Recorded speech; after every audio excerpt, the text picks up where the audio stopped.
Now for a quick instructional video on how to play the bowls.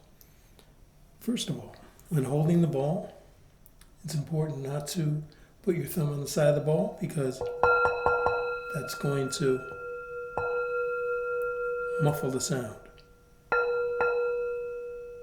And also with the fingers, we'll keep them flat as possible, not gripping like that, especially on the smaller bowls. They need to be resonant on the flat of the hand.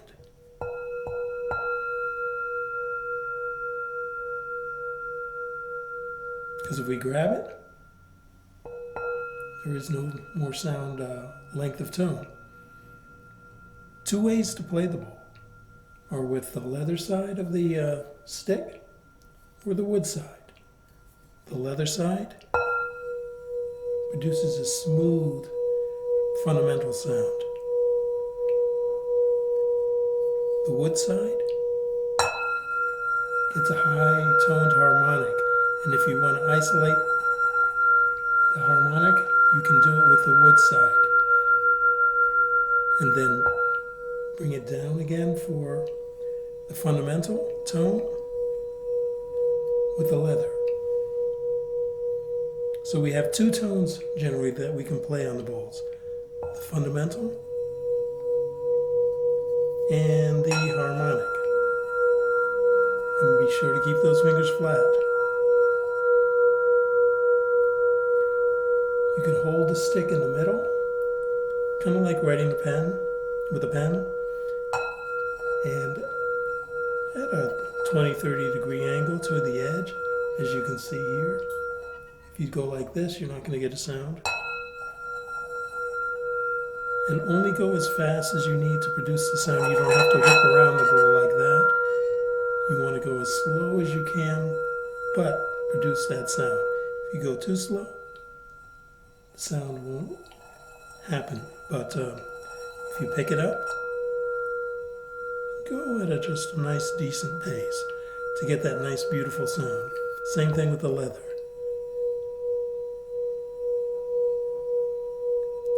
Be aware that not all bowls play good with the leather. Most do, but some don't. And some bowls are better just for the hit more so than the spin. This one happens to be good at everything.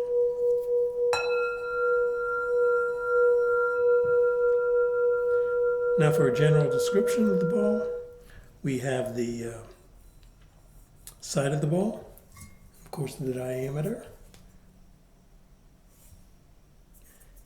and the bottom with my name on it, and the interior. Sometimes you'll have designs inside and out. Sometimes plain.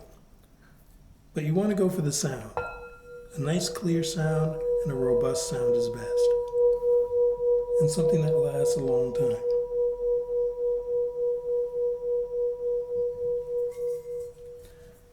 Different mallets we can use as well. Like with an easy reach mallet. This is a harder mallet on the head. For more pronounced upper tone, and this is a long mallet so you can reach bowls further away from you. You can get the same similar sound hitting with the leather on the stick, or a high-pitched sound with lightly tapping, and you want to tap at an angle if possible like that, and very lightly. You don't want to slam the bowl because you could break it. You can also use on a small bowl like this. If you need portability, a tiny little mallet like that will work just fine. And will produce a slightly different tone than the bigger mallet. And if you want to go to a huge mallet, some bowls that will work on and some bowls not. So I have to hand hold this one for the big mallet to work.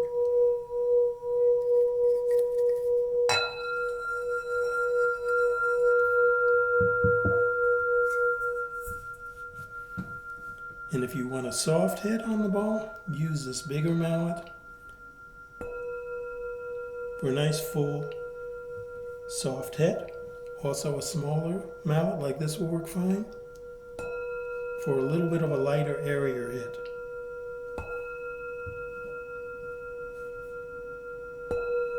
And this mallet brings out the lows more.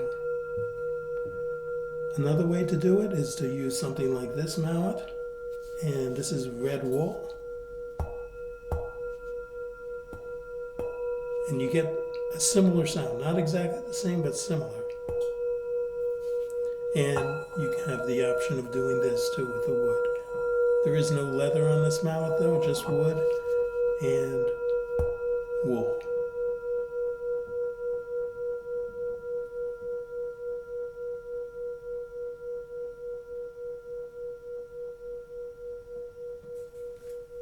One more thing. If you play your bow on glass or wood a lot, such as in a yoga studio, these steady rings will really hold that bow firmly, so it won't move or slide or anything.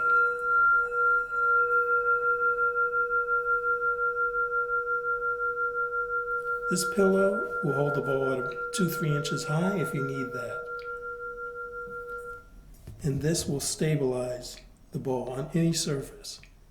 And also are very portable. You can, if you have a lot of bows, these won't take up as much room as a lot of pillows.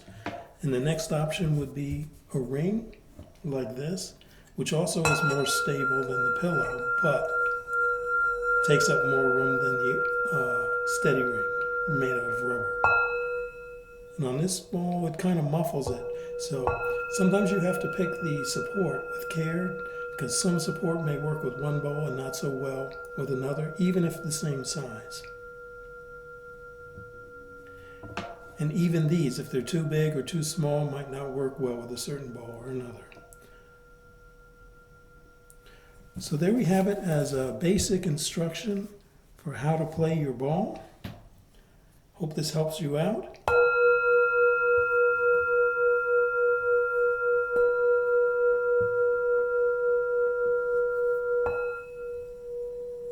And we'll see you next time.